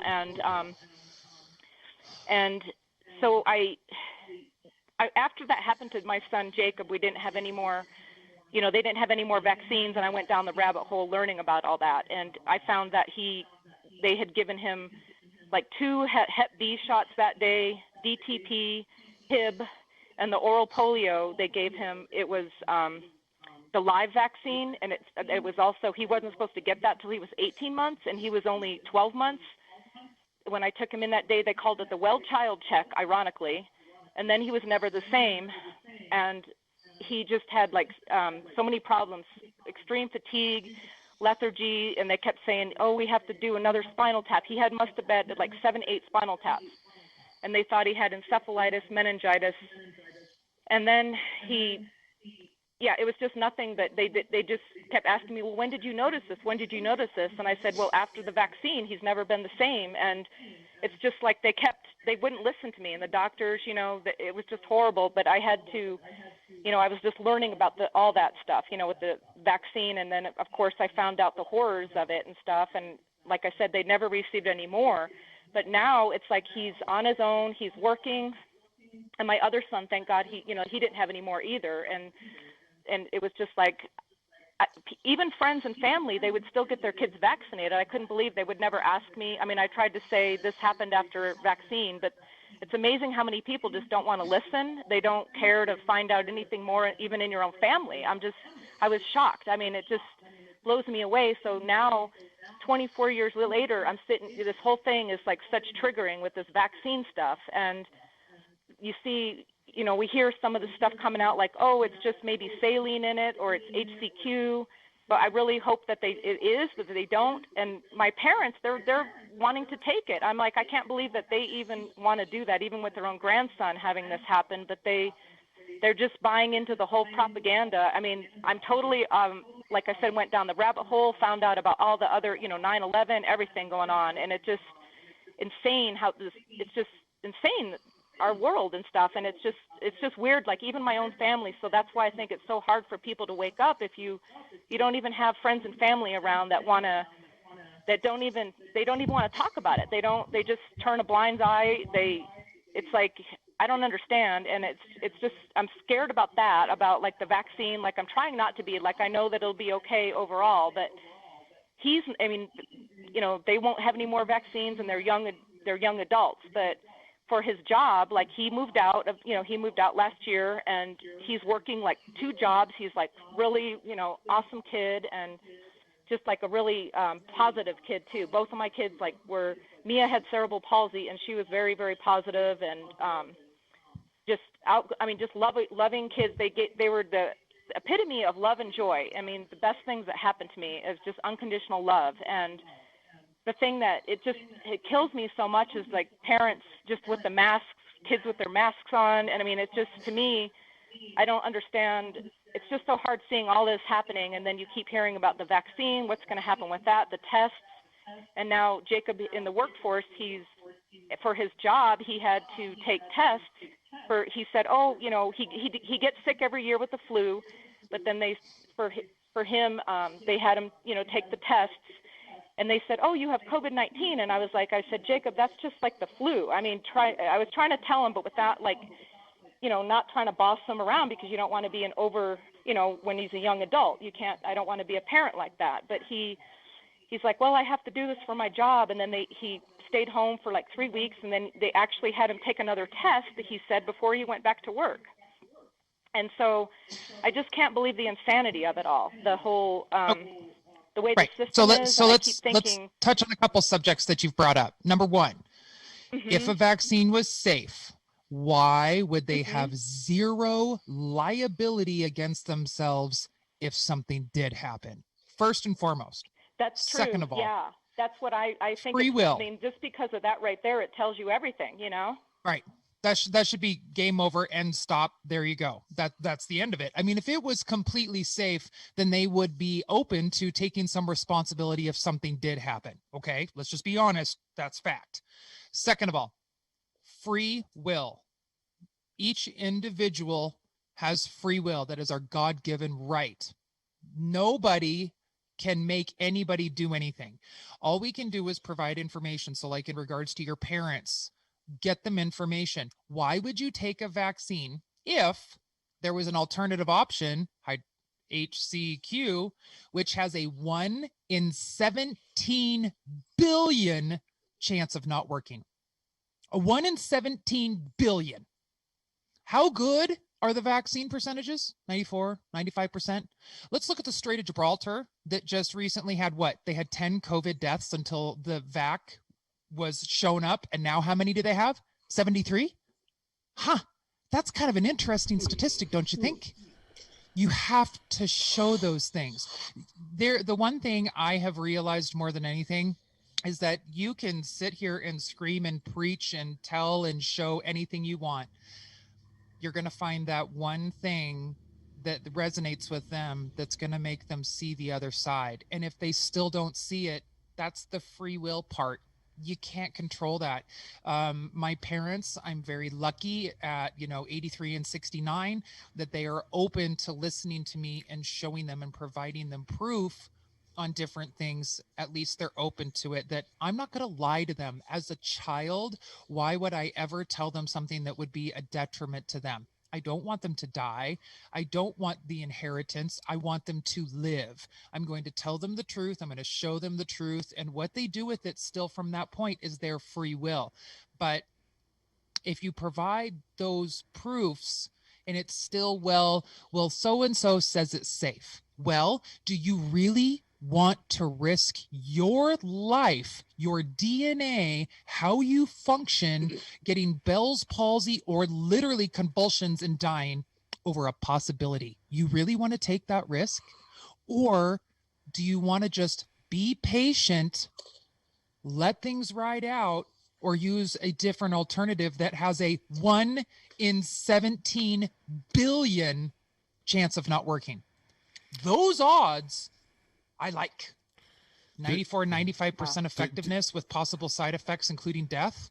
Yeah, that's not really a good statistic in my eyes. I really don't want to subject myself to that. Caller, did you have a question? Did you have a question? Did you have a question that you want? We got another caller coming on or on the line. I just wanted to see. I follow Jason Q all the time too, and I really appreciate him so much. And I wondered if he could tell us anything. I don't know, like he's said sometimes in the other shows I've seen him, like some about Arcturians possibly helping us out. Would that have anything to do coming up soon, or could this be something to do with this whole, like they don't want to see humanity wiped out with this, like because there's so much propaganda going on in mainstream media, the people that are buying into that? Do you think that something's going to happen with Arcturians or any kind of information? You talking like Secret Space Force type stuff? Is that what we're talking about? With the Arcturians, something's got to be happening because they have me sleeping for the past couple of days. And usually I don't sleep at all. So for some reason, I haven't slept or anything for the past 2 days. So, so what they're doing is, it's got to be, something. Of course, they're not showing themselves or anything, but on the low key, they've got to be doing something with helping others that aren't necessarily on board with us necessarily, but they're starting to get on board. If you notice that more people are now starting to resonate with what we're talking about and where we're going with all this. So they're actually, nobody's allowed to impede on our free will, but they're given somewhat of a carte blanche that says, hey, look, they really need some help. If you can help them, go ahead and give them some help. But not necessarily, impeding on their free will, but like giving them a nice little push. So things are going to now start happening, and it's going to all be for the good, for the goodness and the greatness of humanity. We've been hit with some massive light energies. If anybody ever checks out that, not on like a daily consistent thing, but the Schumann resonance has been massive energy has been blasting through here, which is, you know, radiating through and affecting us all, just like Jason had days. This is why you guys didn't see us for a few days. So just because I'm a TMI person, I had like 3 at least days where I literally couldn't get out of bed. I was just absolutely exhausted, day, night, everything, and not sleeping that great. Then I had a massive fall and a self-injury. Dave had the same thing. He was down for around 3 days. Jason had the same thing. Like, there are a lot of us that are, you know, aware of these things, that the energy affects us.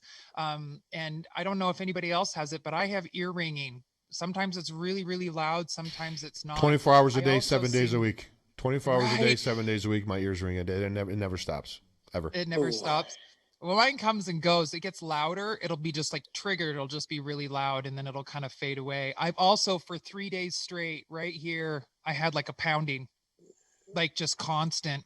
And you can't say that it's one thing or another thing, to think that, you know, if there is going to be any kind of quote unquote, like Jason said, interference, it's going to be in a positive manner, to be that little push, that little nudge to help us along the way.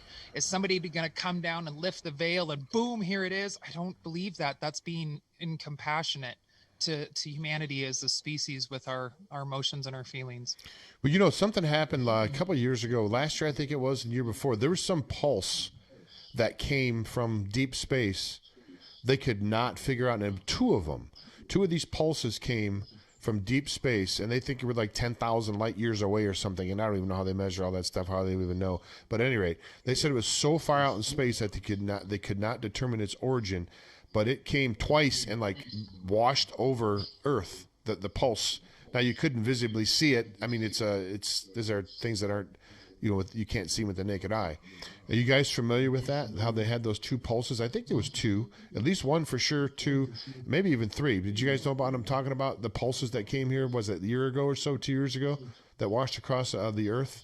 Did I dream that? Did you guys heard of that? No, I have heard of it. I did hear of it. Yes, I did. There were 2 or 3 of them that it actually, like, you know, covered the Earth, and then it would like ring the Earth like a bell. It would be like a bell ringing. And it was really weird, because when you hear of it now, you're just like, oh, you know, there is something to this, because from an extended point of view, because you can't do it all at once. It all has to do in stages. You know, if you do it all at once, you know, you're defeating the purpose. If you do it in stages, people do better in stages. So if you do it in this stage, then you see how it helped the people during that stage, and then they would do the next stage, and then the next stage, and then go on from there. So I did hear about it though, James. Good. I still have my sanity. Okay, we have another, at least for today, we have another call here coming in from Albany, New York, the great state of New York. Let's bring Albany on the line. New York, you are live on the air. Please state your first name. New York, you're up. Rita? Hello, Rita? Hello? Hi, is this Rita? Yes. Hi, Rita. This is Jim. Oh, You're live on the air. I am so happy to get through to you. Great. First of all, everything the woman said about CPS is absolutely the truth.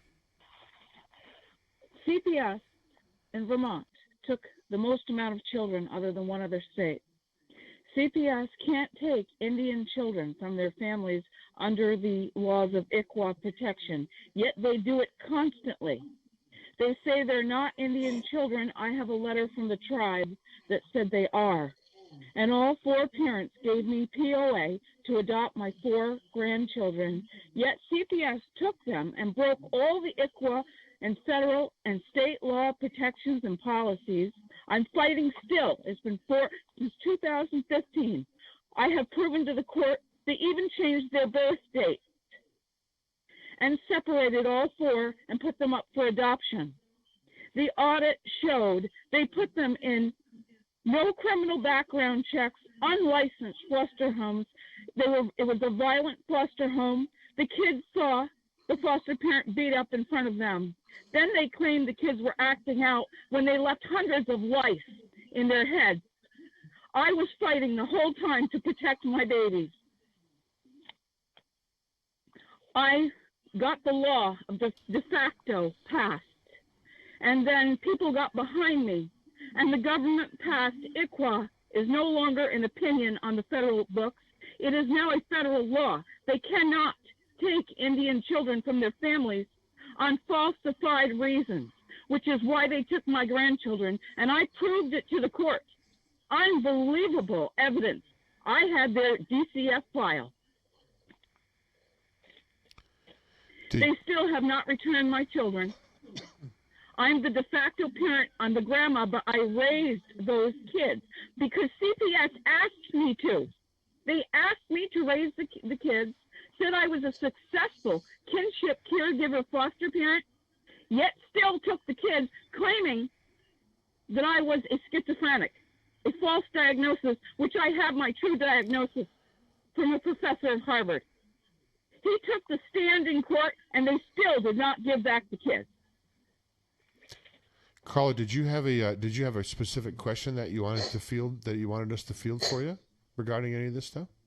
This is what is going on. Just like the woman that was talking about CPS taking her children that were being sexually abused. Well, my grandchildren are in gifted programs. Palmer's, my last name. Palmer's gifted program for gifted children. They were doing amazing academically. I have all the school's reports. They came to my house and did an illegal seizure of my grandchildren and made them go live out in my shed with no heat. My daughter became the youngest person in the history of Vermont to develop COPD. She was being rushed by emergency from one hospital to the other when she turned blue because CPS made my grandchildren live in my shed that had no utilities and no heat. I have proof of every single thing I'm saying in the record, in their record. The evidence is their own record. They changed their birth dates. They prefabricated court dates. They provided no legal counsel. This is common practice. They're all in cahoots, the agencies. They do this all the time. They get major funding from the government for stealing children, especially Indian children like my grandchildren. I have a letter from the tribe saying I was to have the children. He didn't want them separated. My daughter signed POA, and all the Indian parents and even the kids wrote letters saying they wanted grandma to have them. They still gave them to violent foster homes that were unlicensed with no criminal background checks where criminals were living. This is unfreaking believable. And unfortunately, we hear stories like this. There's been federal lawsuits filed in Vermont. Federal court, many this year. Even some of the agencies, the Parents Representation Center wrote 900 pages that they've got to stop kidnapping children on false allegations, providing no due process, no constitutional protections, and they do TPRs without even notifying the parents. Behind the Indian parents' back, they're stealing children, not even notifying them. The state, the attorney general gets in bed with the court, and they're stealing children without even notifying the parents. This is unbelievable. It's no big mystery how they're doing this. They're getting hundreds of these are all thousands stories. of dollars We're hearing stuff like this all the time. Caller, we're going to put you on hold for a second. Go ahead, David. I was just going to say, what this poor woman is explaining has become standard operating procedure when it comes to, and I'm not saying all CPS workers are evil. That's like saying, all FBI agents are bad or all, you can't make a generalization like that. But we do know, and it's an irrefutable fact, that the concept of family does not do the deep state any good whatsoever. They want everybody to be nannies. They want everybody to be dependent upon the state. And they want to destroy any semblance of family that there is, so they all become wards of the state. That's the whole point of this whole thing. And it's horrific, the methodology that the powers that be are using to accomplish this disgusting goal. But you folks out there listening right now, you're starting to hear firsthand accounts of how these unfortunate souls have to deal with these monsters taking their children away. And this is, again, this is a systemic problem that we have in our society that I really hope and pray, and we all better pray and pray hard, that this is going to be coming to an end soon. Well, and it's another example, and this is in no way a light-hearted comment, showing the system is rigged against them. The court systems, the lawyers, the judges, CPS, everything is rigged for the parents and the children to lose and for the other side to win. And what they want is they want the kids. And they especially want the Native American and the darker colored skinned children because of the melanin. And I'm sorry, it's not a fact I like bringing up, but it is a fact that you just have to understand that from the second it happens, the system is rigged against you. It's also the blood as well. The Native American children had their blood is more valuable to them. Caller, caller, do you have anything else you want to say? We have the callers that are waiting on the line. Is there anything you want to say before we let you go? Yes. Two things. One, ICWA protects Indian children. They're not allowed to take Indian children from their families. I have the chief's letter. They ignored the chief's letter, but they tried to say they never received it. I have the date-stamped court copy. They received it. They tried to say they weren't Indian children, and ICWA did not apply in Vermont. I've got both proof of both things. They changed their birth date. Birth date. I haven't been in my home in Carolina since 2015. I've been up here fighting all this time. I have all my proof gotten through the courts. I have evidence of everything. I'm the first one to ever have this kind of evidence. My life has been in danger several times. What? This is the thing that I hate asking, but I mean, if you have all this evidence and you've provided all of it to the court, if the court isn't against you, how come you don't have your children yet? Okay, I had to put the caller on hold. She's not hearing you. She's still talking. I dropped the call. Okay. Oh, shit. I dropped the call. Sorry. So, all right then. Yeah. The thing that we can take from this is, do you see the emotion that's involved with what goes on with CPS? And again, folks, I've talked to hundreds of parents and done shows with hundreds of parents. You can look on Northwest Liberty News. This is a constant. It doesn't matter if it's in Iowa, Oklahoma, North Dakota, Montana, California. It makes no difference. The program is the same. They have a program that they run, and ultimately the end result is you don't have your children anymore. They're put into the system, and terrible things sometimes happen to these children. They get ripped out of perfectly good homes.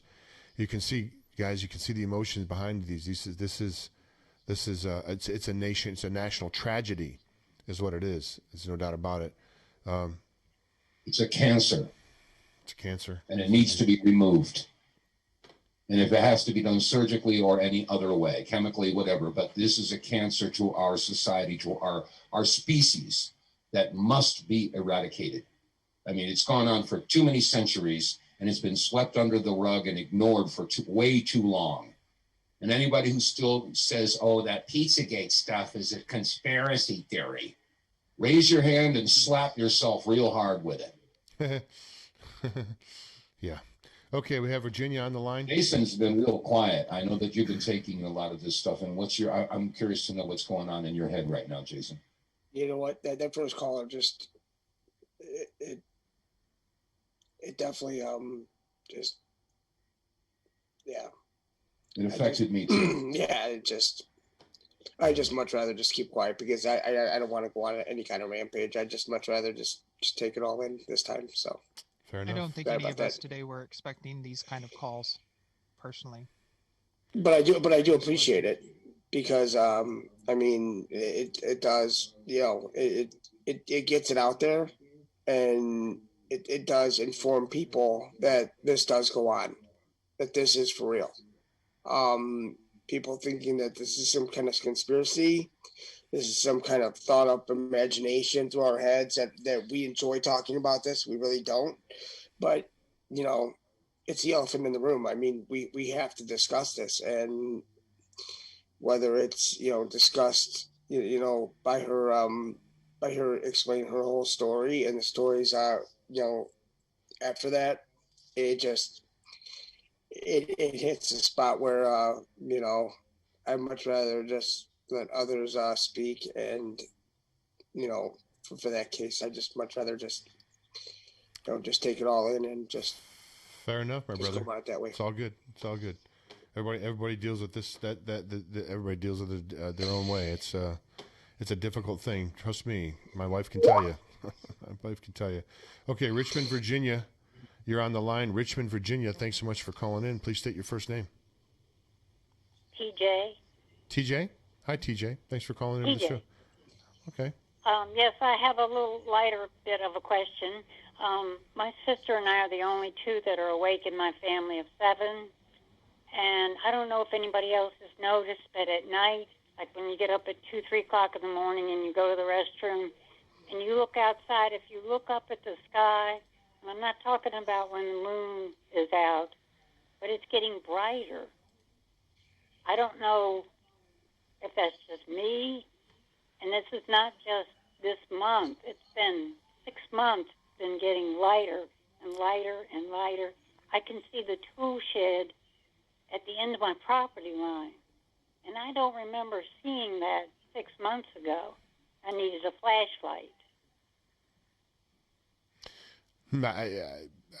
I haven't. You could be right. You know, it's one of those things where you don't really observe that naturally or normally. I don't. But yeah, I'm not disputing it. You could be onto something. What do you guys think? I have no reason to disbelieve her. It's certainly possible. Nothing surprises me. Nothing surprises me. If a spaceship landed from outer space and started building a colony, it wouldn't surprise me here on the Earth. Anyway, sorry to interrupt. Go right ahead. That's okay. I video the moon and I photograph nature, so I tend to notice things more than most people will ride by some geese flying over the bridge, or I mean they just ride on by and they don't even notice anything. And maybe I notice things a little bit more. And you know, every time I would get up and I'd ask my husband, I said, "Is it just me?" And he looked and he said, "Damn, no, you don't need a flashlight. I can see what you're talking about." So it wasn't just me. But the last 6 months also, I've been off balance. I haven't fallen, but I went to the doctor and they were baffled and they kept sending me to another doctor and another doctor. And finally, I just decided to cancel all appointments because I don't think there's anything wrong. It must be ascension. So I just canceled all the appointments. Okay, caller, did you have a question that you wanted to ask specifically for us? Yeah, I just wanted to know if I was the only one that noticed the sky besides me and my husband. Nobody else seems to notice. I'm totally in agreement with you, caller. I totally agree with her.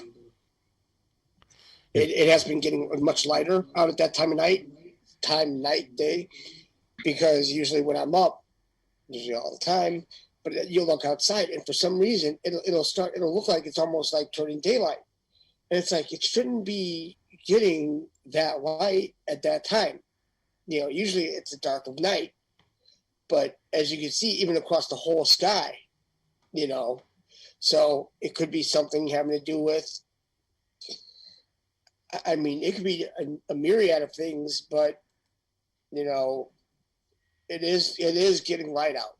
It definitely is. So you're not losing your mind, or you know, you are very much correct. And I think we got several chats coming in on Facebook. People are agreeing. I got somebody from Scotland just said, "Yeah, we noticed that too over here." So the people aren't making this stuff up.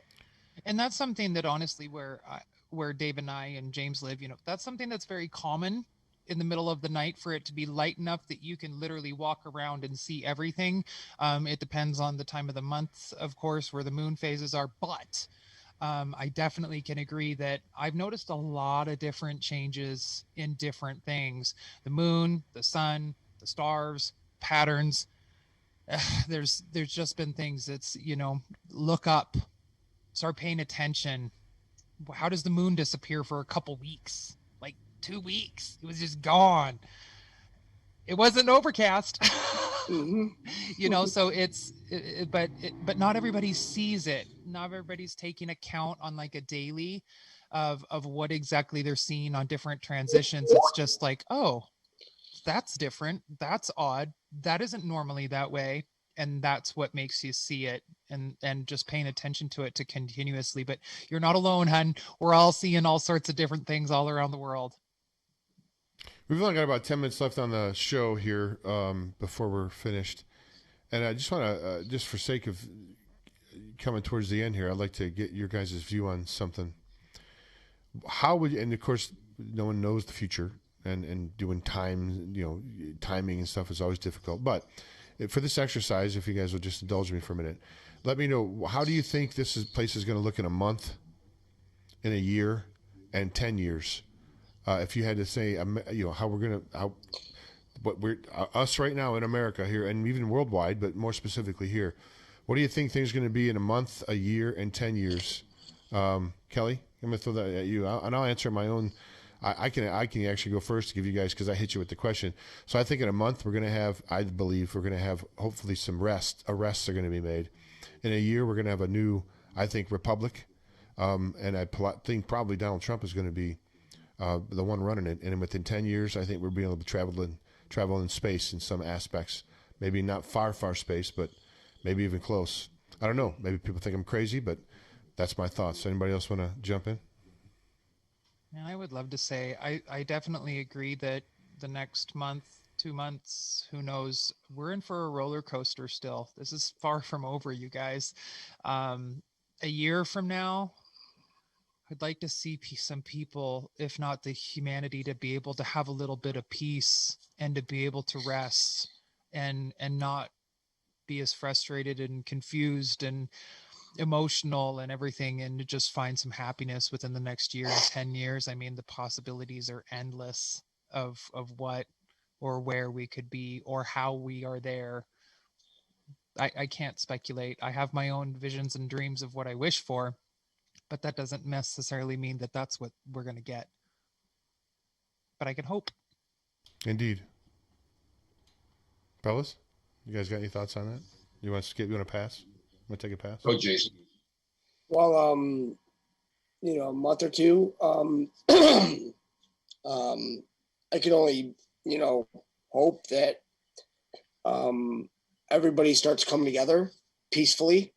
This whole conspiracy theory, this all starts getting laid to rest, and the whole, conspiracy factor, people start understanding that, no matter who's right or wrong, the truth will always be there. Because not many people, more people are concentrated more on what their daily life, what happens in their daily life, not what happens in other daily lives or what happens in world events.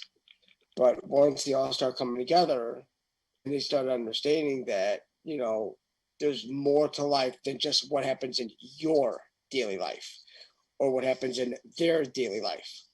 It's everybody combined, what happens in everyone's combined life. And all we can hope for is that, everybody understands that, everybody's doing this for peace. We're not out there, doing this for malicious reasons. We're not trying to hurt anybody, trying to, put anybody through any kind of pain, anybody through any kind of suffering. We're just trying to help people through. This is the hardest part, is just learning the truth and understanding that, all of us have got to go through this one person, one bit at a time. So if we all go through it, all together at one time, it's going to make it much easier later on down the road, because then we can always turn to the next person and say, hey, if they have a question, then they can ask the question and we'll be able to help people. And, 10 years down the line, who knows what could happen, but all I know is that it's going to be way better than what it is now. So as long as we can all resonate that, yeah, right now it's hard, but going later on down the road, it's going to get a lot easier, because once we all understand the truth and once we all know what is actually going on, what happened to us, what has been going on for us, and what has been happening to us, that we had the ability to actually stop it and say no more. We do not consent. We do not consent to any of this. And we turned the ship right around and said, you know what? No, we, the people, we can do better than this. And we are going to do better than this. Because that's as long as we all stick together and as long as we're all united, there's nothing that can stop us. So. Well said. Thanks. Anything, David? Well, I think that we can all agree that the next few weeks, next couple of months, it's really hard for anyone to say exactly how things are going to unfold. What has come to the surface over this past year is the exposure of, I guess, what some people could call the beginning stages of the Battle of Armageddon, because we are facing the classic battle between good and evil. And we're seeing it all around us. And my own personal feeling is that the exposure, the unveiling, if you will, of the world sex trafficking networks and all the stuff that goes along with it, I believe that this one issue is got to be the number one front burner, red letter, underline, bold type issue that we've got to deal with, because all of the other ones are manipulated by that one. Okay, and I think that unless this is taken care of, as people find out what's been going on all this time, I really don't want to see civil unrest. I really don't want to see, any type of civil war between the liberals and the conservatives or whatever. But I think that I don't think anybody can disagree, and I don't care, what your political stand is when it comes to sex trafficking, torture. I mean, any of these things. That's got to be cleaned up. I don't care where you stand.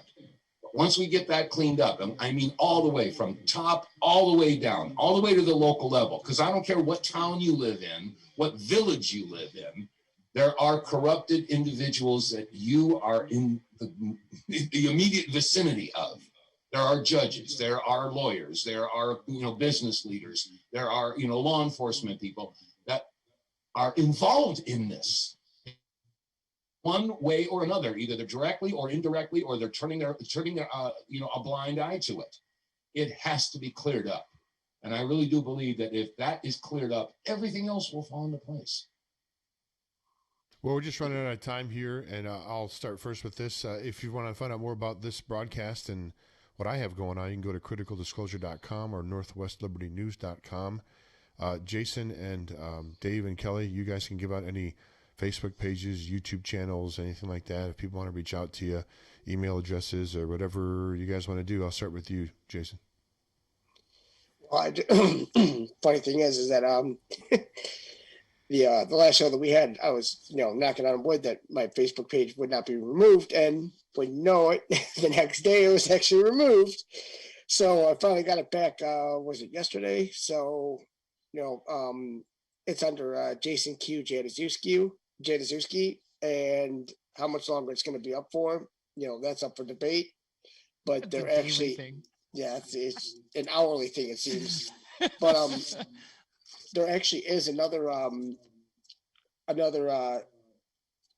social media site called AmericanSocialMedia.us that's just starting out. A patriot from Florida put up $15,000 of his own money to start it up. and it's shaped just like Facebook, and it has just like the whole outline of Facebook. So we'll be able to add to it, and there's a lot of things that are still in the building phases, but at least we'll have a place where we can all go, and we can we can even bring Here comes our gal. 90 seconds. There she is. Okay. That's our gal. That's our gal. I can't stop her. No, go ahead. Go ahead. Go ahead, Kelly. You can find me on Facebook, YouTube, Rumble, and American social media, US as well, all under Kelli Higgins or Beneficial Confections. I'm working on BitChute. My email address is on all of those, so you can find it there rather than have me rattle it off. Dave Von Kleist, we're just low on time. 60 seconds. 60 seconds, my friend. Where can we go? Well, I don't have anything to promote. I have nothing to sell.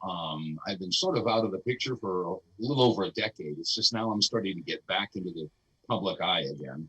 And I do it simply because it needs to be done, not because I have anything that I want to sell or anything I want to promote. And because if you're in it for, the ego stroke or the accolades or the praise, or if you're in it for the money and for the advancement of your career, you're in it for the wrong reasons. Just do it because it's the right thing to do. Just out of time. Thanks, David. Thanks, everybody, for coming on today. I'm your host, James White. We'll be back next time. And until next time, this is James White speaking for Dave Von Kleist, Kelli Higgins, and Jason Q, saying bye now. 10 seconds.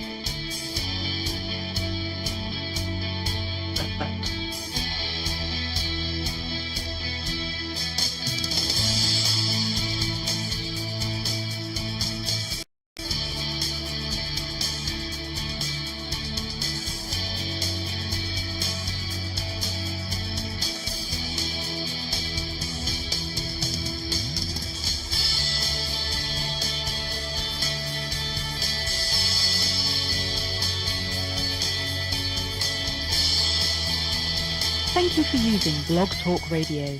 Goodbye.